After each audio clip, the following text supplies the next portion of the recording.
Welcome back. Hello, welcome back. Can we take a seat so we can get started, please?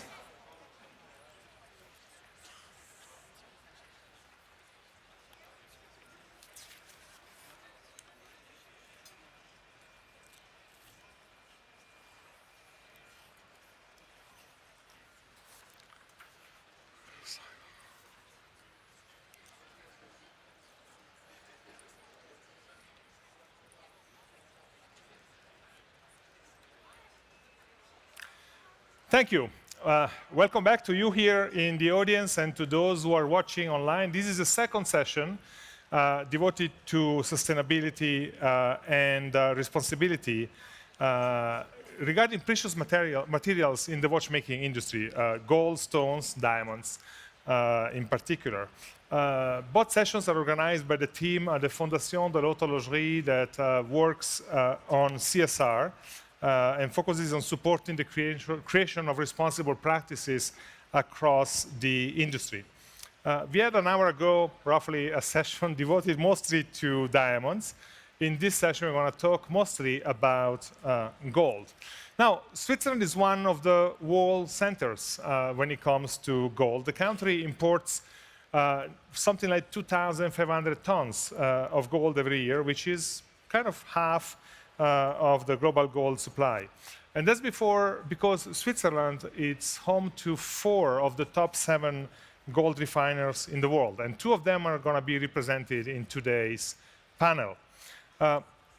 Efforts have been underway for a long time by companies, by industry-wide bodies to create a responsible or more responsible supply chain for gold, from mining to the end customer.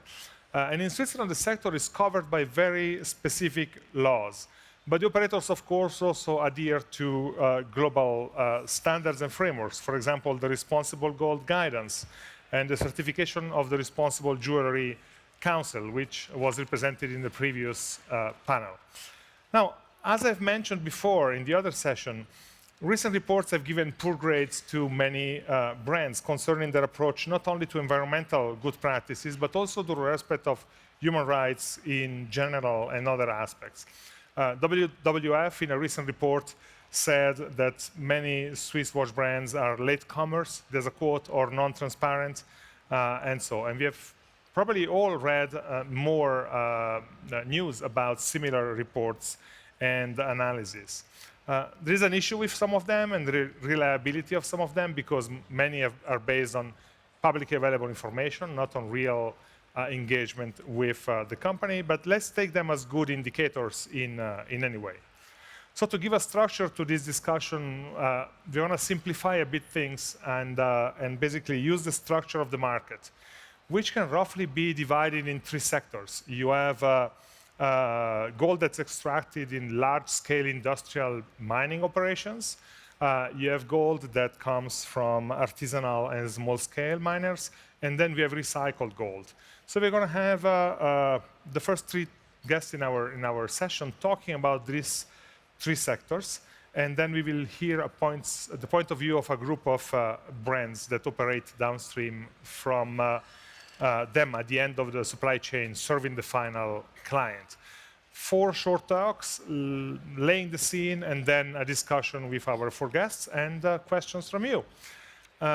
So let's start with industrial mining. Virginie Bahon is head of corporate affairs and communication at Valcambi, which is one of the top world's refiners based in southern Switzerland.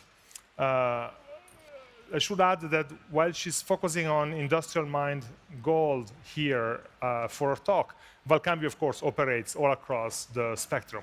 Virginie, it's a pleasure to have you here.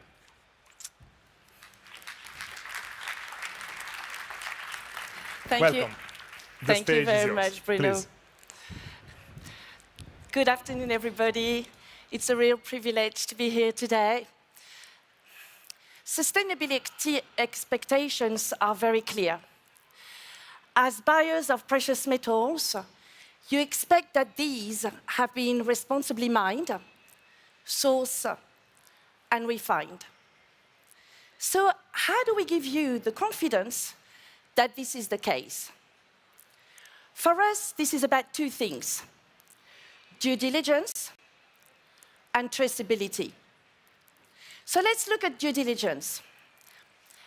I'm very often asked if Valcambi would not source from certain countries. For us, there are no bad countries, but there are some bad people. And it's our job to make sure that we are not involved in any relationship with these bad people. The people we do deal with are often surprised how far we go in checking their practices. We do all the document checks that you would expect. And for mine products, we visit every single mine. We will scrutinize, when we go on the ground, we will scrutinize not only every aspect of the mining operation, but also the situation on the sidelines of the mining site. For us, it's not enough to verify that the miners' human rights have been respected, but we will also verify that the members of the community surrounding the mine are not victims of human rights abuses. So it's a very in-depth process, but it's non-negotiable. Now, what about traceability? As you would expect, we trace all the gold, silver, platinum, and palladium that comes into our refinery. For mine products, what comes out at the end of a finishing line may be a 5-kilogram bag of gold grains made of gold from a number of mines, all of which we can demonstrate to you via our due diligence that it's been responsibly mined. But we know that for some of you, this is not enough. What about if I walk you across the refinery to the end of another finishing line, and I give you another 5-kilogram bag of gold grains, which are all 100% fully traceable from one single mine. A mine that adheres to the highest standards of environmental stewardship and health and safety and human rights labor force. We call this specific fully traceable gold Valcambi green gold. And I can take every single grain from that bag and tell you with 100% certainty that it comes from that one specific mine. And you don't have to take my word for it. An independent auditor verifies and validates the origin and the fact that the gold has been fully segregated from any other gold at every step along the gold flow from the mine to you. Green gold is unique to Valcambi. It's available in large quantities since it comes mainly from large-scale mining. And by the way, we have been producing it for more than 10 years now. We introduced green gold to the market in 2008, when hardly anybody was yet talking much about traceability. So this is fully traceable gold from large-scale mining. In a minute, Diana is going to talk to you about artisanal and small-scale mining. At Valcambi, we have been a pioneer in the artisanal and small-scale mining sector. We have recognized that fully responsible gold supply chains can only be achieved by engaging with and supporting artisanal and small-scale miners in improving their practices. So I can also give you responsible and fully traceable gold from artisanal and small-scale mines. Now, all of this gives you a choice. The choice of kind of product you want to buy and where it comes from, but also the choice how far you want to go in contributing to making the gold sector more responsible overall. Thank you very much. Virginie, thank you. We're going to have her back in a second. Let's now look at artisanal and small-scale mining, which has its own set of challenges. There is a group in Switzerland that's been set up by refiners, by manufacturers of watches and jewelry, and by financial institutions. It's called the Swiss Better Gold Association. It has developed a framework addressing in particular small-scale and artisanal mining. Its Secretary General is our next speaker. Please welcome Diana Culillas. And we need to click twice to get away from that slide and go into yours. Twice. One and two. Yes, thank you. Good afternoon for everyone. Swiss Better Gold Association, indeed, it's an industry-led initiative. It has been created back in 2013 by major gold producing, refining, manipulating industry representatives of Switzerland. These people back in 2013 have gathered together to change things in the supply chain. We all know that 20% of the world gold is produced by artisanal small-scale miners. We all know that these miners, maybe they produce very little on the global scale, but they employ as much as 80% of the workforce. So these people, these industry representatives, wanted to do something positive about what they are sourcing and wanted a solution to this social problem. The solution, a business solution, came when these people met the SECO, the Swiss Secretariat for Economic Affairs, which supported the idea. And they said, well, okay, let's establish a public-private partnership where we will support you in your efforts on the field, and you as industry representatives, you will ensure that this gold ends up within the Swiss industry, those guys who are manipulating and using this gold. So let's together do something positive about this social problem. So it all started, as I was saying, in 2013, so very fresh. During the first phase of this initiative, the initiative has been supporting the process of artisanal small-scale miners towards certifications. So we know we have just heard about RGC, Fair Trade, Fair Mind. So this was our effort, first and intention. However, at the end of the first phase, we also understood that maybe a certification is not the only solution and not the only way to help these miners to access the market and to give them access and give them the power of a real business partner. So this is when we changed a little bit our business model, and not only we continue supporting the certification, but we came out with a new vision when we came with the idea of an escalator, meaning that certifications, we just heard right now how difficult it can be for a small enterprise or a small group of people. And actually we understood that maybe just coming and having a checklist, it's not maybe enough within the world of artisanal small-scale miners. And maybe the best thing is maybe to take these people through an escalator, a process, a continuous development process, and we will accompany them. So the idea was, instead of being an assessing system, it's a monitoring system, it's a capacity development system, and a system which has been developed in consensus of our members. We are 15 members as of today. I take the occasion of announcing that the Richemont Group has just joined the association. So now we are 15 members in this association.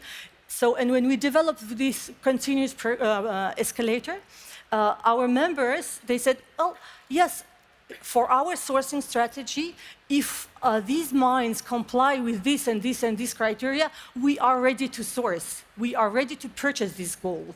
So this is how we came up with first 8 basic criteria. So that gives the miners the access to the market already. So they can start selling at a better price to stable Swiss partners here in Switzerland, to our members. So these are refiners, financial institutions, watch and jewelry brands. Then we take them through the escalator, and they have 24 months to improve these practices. And then they reach what we call the eligible better gold criteria, which are 14 criteria. These are all listed here. And when they reach this phase, they can not only sell this gold to our members, but also they receive a premium. And this premium is reinvested in the development of these communities. It's not only about the mining site in itself, but it is the community at large. Because we know that when the social factor, let's say, in these communities, they are these mining sites. All the community is heavily dependent on these mining activities. So usually we even count it's five times the factor. So every miner makes 5 people live out of his salary. So this is why we think this is important, that we are there to accompany them, to take them through this process. Because just certification, maybe sometimes it's not enough. But we also recognize that it is a way forward. It is also a step of our escalator. So once they have reached the second stage, they can go on, if they wish to, for a recognized certification for trade, for mine, RGC, whatever they wish to do. So, the principle is really, as I was saying, the difference is that this is an industry solution for a social problem. It is something that it has been made in consensus of our members, means that these are people who manipulate this gold and they know about gold. And that means that this is very practical, this is a very pragmatical solution, and we trust that this is something that will definitely work on the ground. One of the results, let's say, since 2013 that we are doing this, it's 2.5 tons that have been exported through the system. So we have started in 2013 only with 1 country, which was Peru, the first implementation country. After the first stage, we have made an analysis of what are the lessons learned. Well, I guess we were not that bad, because SECO was ready to support us further and open 2 more countries. So Colombia and Bolivia have joined the system. So today we have these 3 countries, and we work very actively in these 3 countries. I was given 4 minutes. I guess it is gone. So if you have any questions, I'm around here. Thank you very much.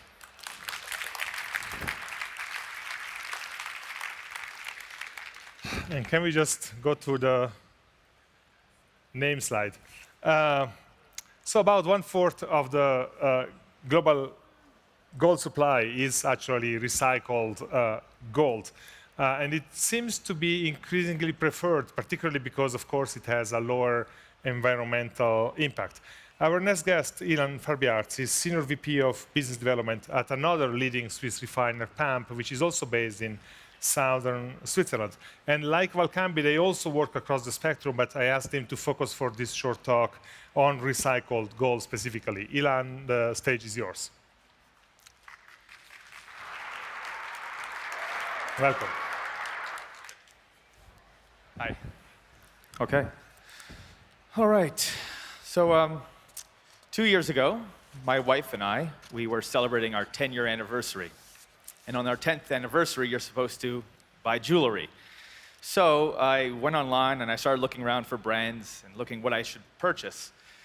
And I found an advertisement, a video, and it kind of showed me where the piece was made, where it derived from, how it was made, and how it ended up in Fifth Avenue in New York City. Then I looked at the price, and for the 5th year in a row, my wife received a massage gift certificate.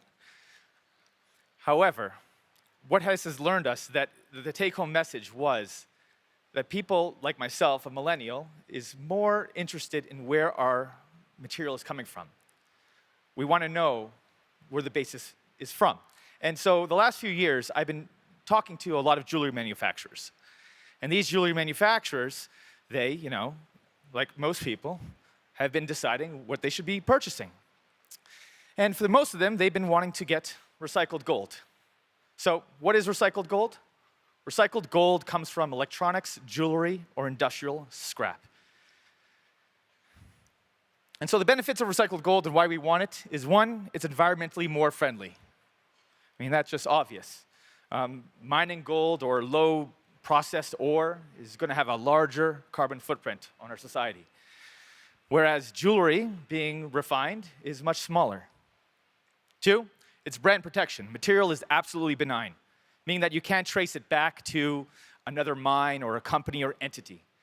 This makes sure that the manufacturer knows exactly what they're getting and you can't trace it anywhere. But of course, there are pitfalls of recycled gold. One, there's a declining feedstock. So if you take a look over here, the demand is jewelry fabrication, and that's in yellow. And green is actually recycled gold. Blue is mining. So there's not enough to actually sustain the industry to all purchase recycled gold. Another big one, it's KYC and KYCC. Know your customers and know your customer's customer. And then we have to follow quantity, quality, and regional trends. So a couple years ago, there was a refinery in the middle of America, and they were branded that they were completely recycled. Then there was a big expose on Bloomberg. And that expose showed that this refiner was sourcing material from Chile. And this material, and the profile of the material, was coming in as recycled.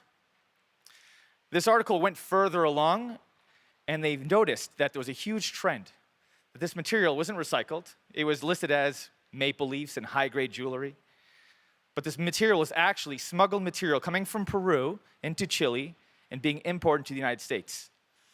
A deeper investigation proved that 80% of this refiner's flows were actually illegal mining material. After that, this company was delisted, employees were arrested, and, it was very suffering for a lot of major jewelry manufacturers inside the States. So what can we do? One, we already know that in Chile, there shouldn't be a large amount of material that are Royal Canadian Mint maple leafs coming out.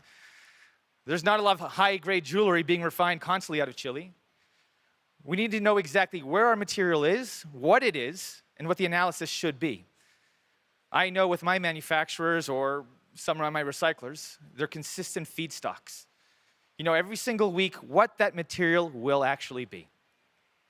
You know the quantity, and it's consistent. And you know the analysis, and it's consistent. And you know your clients. So that's very important. So what can we do here, and what can PAMP do?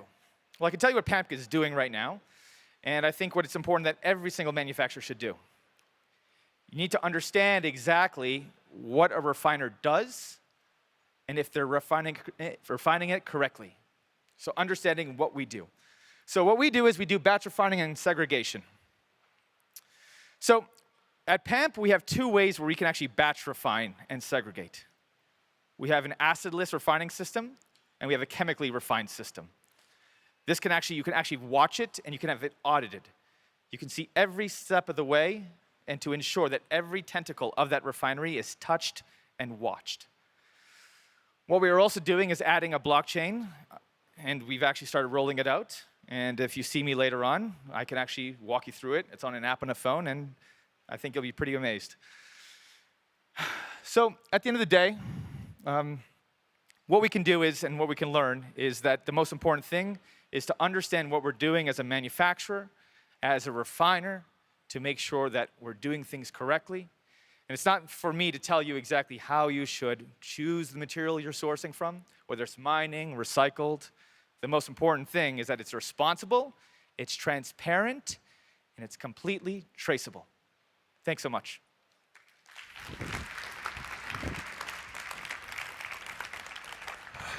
Thank you, Elan. Now, how do brands, so the clients of the refiners, how do brands look at all this? Our fourth speaker, and then we will have a short discussion, and then your questions, is a sustainability manager for watches and jewelry, for the watches and jewelry division at Kering. So let's hear her perspective. Claire Piroddi.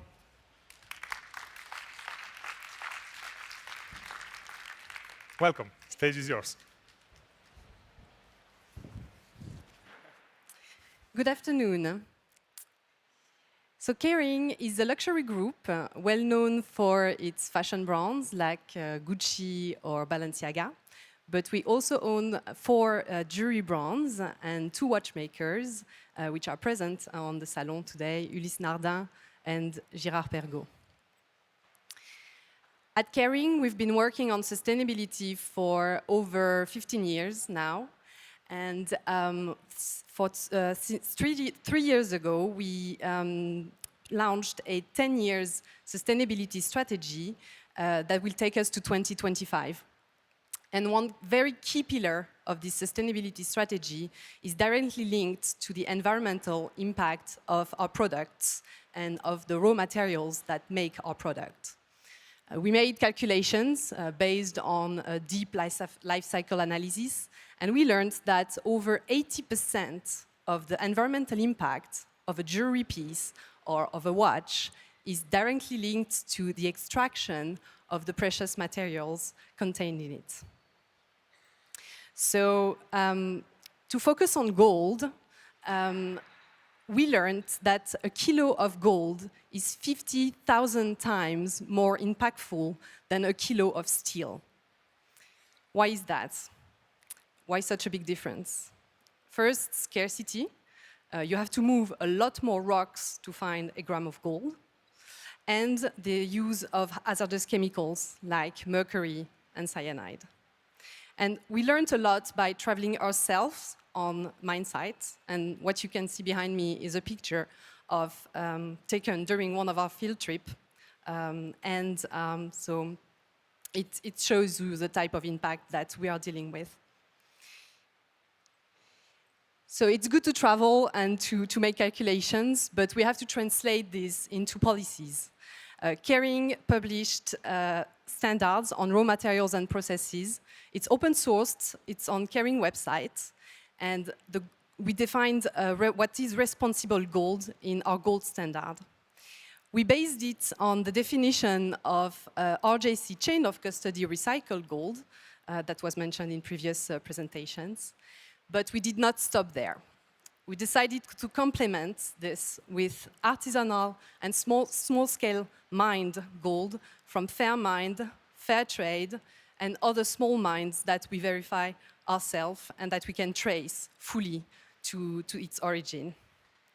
And we dedicated an internal fund fueled by our jewelry and watches brands every year. And we use this money to support social and environmental projects directly with artisanal miners. I can show you a few figures of our progress. So we started to monitor responsible gold in 2015. We were at 17% of our total gold purchase. And 4 years later, we're over 70%. We are confident, but it's going to be challenging, to reach 100% of responsible gold within 2 to 3 years. And this way, we should be able to meet our 2025 target on traceability. And to conclude on an aesthetic note, I would like to show you pictures of the latest Pomellato collection called Nuvola collection. It means clouds in Italian. And it was launched in June 2018, and it's 100% made with fair mined gold. Due to its success, it's now successful and on a good path to become a permanent collection for Pomellato. Thank you very much. Thank you, Diana. Stay here, stay here. And we want to invite back our other three speakers. I just want to touch on a few points with the four of you, and then we will take questions if there will be any. Thank you for laying the scene and giving all these details. I want to touch especially on 3 points: technology, traceability, and the legal framework. Elan, recycled gold clearly is becoming increasingly preferred for the reasons we have mentioned. But as you said, it's difficult to.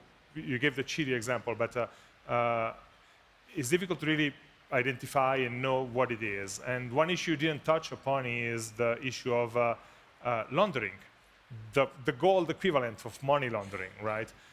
Which is also recycled gold in a way, but is problematic. So what's your approach on that? Yeah, so at the most important thing is we talk about KYC, and then there's KYCC, know your customer's customer. Yeah. So basically, first off, we need our client to know what we do upon them and how we verify that client. And we need to express the exact same theories and that system onto our own clients, so they understand exactly what they're looking for, what we're looking for. We have to teach them exactly what's coming in, the questions to ask, what they're purchasing, if there's any irregularity, anything, any red flags. Yeah. And that's a big thing in this industry. If you can watch red flags, you can monitor it and ensure that nothing bad's coming in. Give us one example just of a red flag. What do you consider a red flag? An analysis. So if it's recycled gold, give you an example. Let's say in Boston, the average jewelry, even if it's melted coming in, it's going to be around 54% analysis. Now, if you're seeing a large quantity coming in, and you see the analysis is around 84% gold, this is a massive red flag. This is not recycled gold. And if it is, more questions are asked. Yeah. Virginie, refiners often keep figures to themselves, like close to their heart. They seem reluctant to release detailed information about the provenance, the volumes of gold, and so on. I assume part of it is a competitive issue, but is there a possibility to be more open, to give more information? Well, as LBMA certified refiners, we are actually fully transparent. We have to disclose, to report and disclose all our data, including the origin and the volumes of every input into the refinery. Do you disclose it publicly or to the authorities? That was my next point. And as part of our LBMA audit, we have to disclose all these numbers. For commercially confidential reasons, we cannot disclose this data publicly. And it's not specific to the gold sector. In any sector, clients do not disclose what they buy, what they sell, and the amount of the transactions. So but it does go to the authorities because okay. we have to legally to report it if you are LBMA certified. Yeah. Diana, the Swiss Better Gold Association is a sort of effort to, by the industry to self-organize and self-monitor, Exactly. right? And the Swiss Confederation has generally taken that approach, that the industry should self-monitor rather than establishing very tight laws and regulations. Yes. But there's been kind of criticism of that approach as being insufficient. The same actor that's monitored is the one who monitors. So who controls the controllers? Who controls the control? Well, I would say that there is no harm in the industry willing to organize itself and cleaning up the house, let's say. So I don't see a harm in that. I think also I cannot respond for the Confederation, but what I could imagine that it is a very Swiss approach where it's a very Honda approach. It's a very Swiss approach when we say, well, this is the industry, and it is a knowledgeable industry. We give a chance to the industry to organize itself, but it doesn't mean that it is not possible that it changes one day. So I guess we better do with this soft approach for our own also motivation and what we can put into this effort, rather than wait that this becomes mandatory. I would only encourage doing this self-organization. Okay. Claire, Elan before mentioned in his short talk the word millennials. and they said, you know, we are a different generation, we have a different kind of expectations. And we have heard over and over on this stage this week that actually that's true, not only for millennials, but also the younger ones. That generates some level of pressure on brands. Do your brands feel this pressure? Is Pomellato doing that because of similar pressure, because they need to get closer to generations with different expectations? We definitely don't do that because of pressure. Okay. We do that because we see... Let's call it demand, but you know.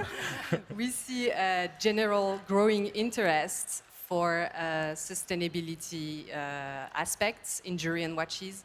There's never been as many press articles or reports on ethical jewelry as it's been the case last year in 2018, especially around Christmas time or Valentine's Day. So, and we receive more and more questions from customers in stores or from journalists to explain what we do. So definitely, we think that it's the future. Transparency, traceability, no question. It's going to be the new normal for not only for jewelry but for all industries, and especially luxury, which is a trendsetter for other sectors. Okay, Elan, just one last question. I want to pick up on that mention you made of the blockchain and how it can transform the traceability of gold and assuming any other precious material. So just to say it in a very simplistic way, the blockchain is a sort of distributed ledger that can cryptographically record every transaction and every item in a way that cannot be modified, so in a permanent way, so it cannot be tampered with. You said you're kind of working on it at PAMP. Can you give us some more information about that? Sure, yeah. A blockchain works if you allow the blockchain technology to actually penetrate the refinery. What I mean is that there's a lot of blockchain companies out there, and maybe not all of them understand the refining process. So what we've done is I've had a company come in, and they actually understand the refining process, and it'll touch every single segment. Where, you know, if just because material goes into a refinery doesn't mean that's the exact same material coming out. What we have done is allowed them to actually see every aspect. So on something that we will give, you will see every step of the way what that material is. And this is literally a blockchain. So you're saying that every step is recorded? Every step is recorded. Okay. And that's what we have, and that's what will be actually, you can see as a third party. And a blockchain really is just, what we do as a refinery is the correct stuff, and the material is actually, the documentation is already there. Yeah. Blockchain is just an extra layer of security. Makes it impossible to change and tamper with. Yes, correct. Exactly. Okay, let's see if anyone here in the audience has a question for one of our guests. Yes, sir, here. Short questions, please, and then we try to keep the answers short as well. Yes, thank you very much. I just have 3 questions for Valcambi. Let's make one. Let's make one to start, so we can let the other ask questions as well. Okay. Just for the ASM, you say that you are very good engaged in the ASM. You say that you are a pioneer in ASM, but as you told me last time, you say that you only support one single mine in Peru, producing 5 kilos per year. So I'm wondering how we can increase it, how you want to increase it more. And just one other question. Okay, go. Okay. Just more generally for the Swiss also Better Gold Association. I think it's really important and it's really good that people engage to buy more responsible gold. But we also know that now the production is too weak regarding the demand. So we say that it's good that people engage in buying this, but we also think that they are to engage more in formalization, ASM, to engage more in financial and to aid those people in this ASM. So for just one example would be, for example, in the Swiss Better Gold Association, to increase for $1 that they give for 1 gram of gold, to increase to 2 or 3, so that we can also use this money to help for this formalization, to increase the production of ASM, so that at the end of the day, you can also buy more ASM. I'm not so sure that we can influence demand, but on the ASM question, how do you bring more? I mean, ASM, we are talking literally about one family, 40 people, 100 people, small groups of people in emerging countries. So how do you bring more of them into the process, knowing that they don't have the infrastructure and the expertise to participate in a certification, etc.? This is exactly why we came up with the escalator model, actually. Because, yes, there is today, a few years ago, we had just the other situation where the demand was lagging behind and there was a production which was available. Now we are at a different stage of maturity in the market where we have an abundant demand, but we don't have enough supply. So, and the escalator model actually helps building the supply. I'm not telling you now, I have hundreds of mines and plenty of tons of kilos. No. What I'm saying that we have an escalator which helps building these pipelines together. And out of that dollar that we invest into the mines, there is a percentage which goes into the development of the pool of eligible mines for the future, because we want to reinvest in that future. So on the slide I have shown you, where on the stage 1, when these are eligible mines to export but not eligible for the premium, so there is a part of the premium which goes to that mine's technical assistance, because we want to develop them and we want to make sure that they go from stage 1 to stage 2, from 8 criteria to 14 criteria, and for that they receive the technical assistance through the fund. Now, when we go in the direction of certification and standards, etc., and we're talking about global supply chains, we touch on national laws and regulations. And I assume that there are countries that are not particularly enthusiastic about getting additional standards and regulations imposed on their part of the supply chain. Is that the case? Or are you finding increasingly more friendly situations? What's the situation there? For me? For whom? Start with you, but anyone. For our side, at least, we know that the initiative has 2 elements on the ground.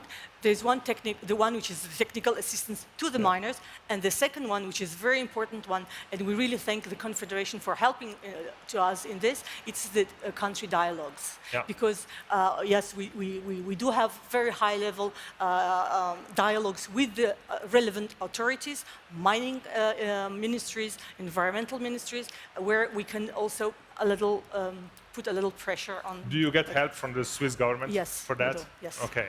Let's see if we have one last question. We're really 1 minute away from closing. So if it's not the case, I am going to thank you for sharing your information and knowledge. Thank you very much. Thank you. Thank you. Just stay on the stage for a minute. I just have to close this session very, very, very quickly. So thank you all for coming. Thanks to those who have been watching online. If you want more information about the efforts of the Fondation de l'Horlogerie in CSR and in the issues we have been discussing, their booth is just behind this wall, or you can write to that email address anytime. The next session is going to be at 5:30 p.m. Geneva time. We have 2 sessions coming up about history of watchmaking, really. The first one is about complications, and the second one is about the most popular of complications, which is the chronograph. We're going to have an expert telling us about those 2 things at 5:30 p.m. and 6:30 p.m. Geneva time, and the sessions are going to be in French. So see you later. Goodbye to those who have been watching online. Thank you for coming. Thank you.